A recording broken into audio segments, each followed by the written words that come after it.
What makes you keep coming back? James. James? What about? James gave me excellent service. He made me feel like I was a valued customer. Mm-hmm. And he always had time for me. Mm-hmm. And he kept me in batteries. Because these batteries last longer Mm-hmm. than the batteries that you buy. I did a test for him.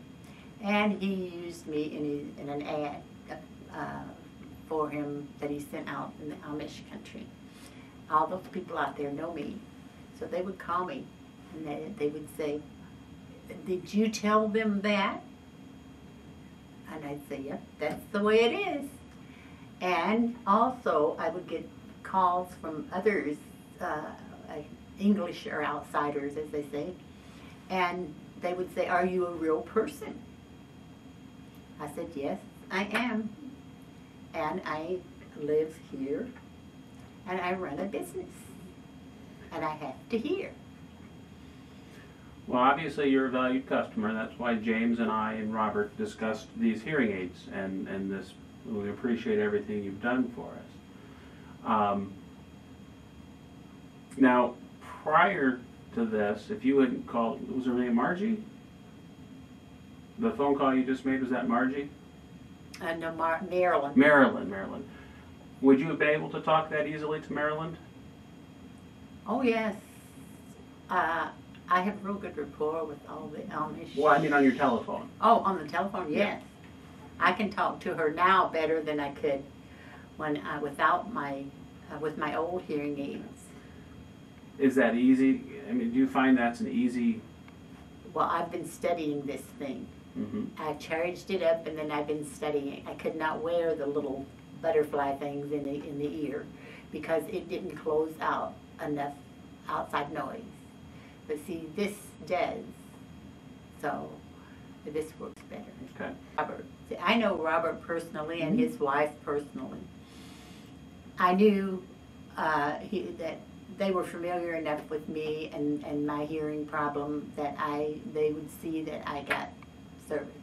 I keep getting these letters in the mail and all the time, this latest technology and all of this, and from different companies. And there's a hearing aid company a half a mile from me. Not way over here on Illinois Road. Well, I started the camera so that we can. Robert wanted me to start the camera early, so I did. But if you would be so kind as to tell Robert, because he'll be the one doing this, tell him why it is that you continue coming back, what you think of your experiences so far with the new one, and how it's an improvement over the old one. Mm-hmm. Well, first it was Stan. Then I met Robert, Mm-hmm. and then his wife and James.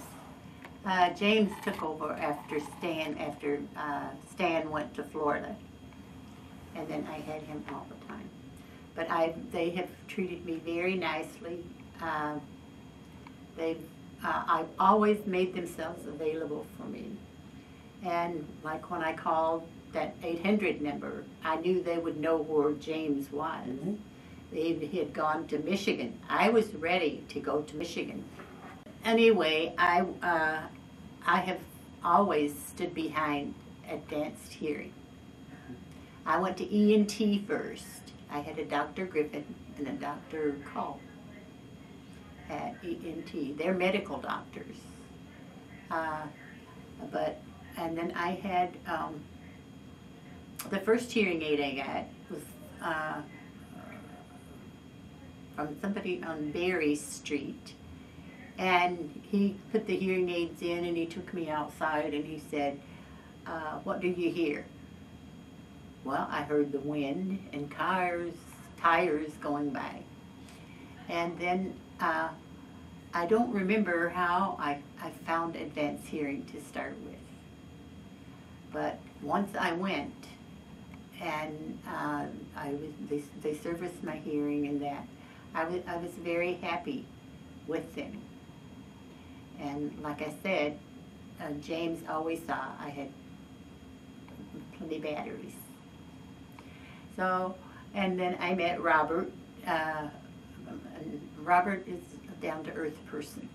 He's a person you can talk to. And I liked that.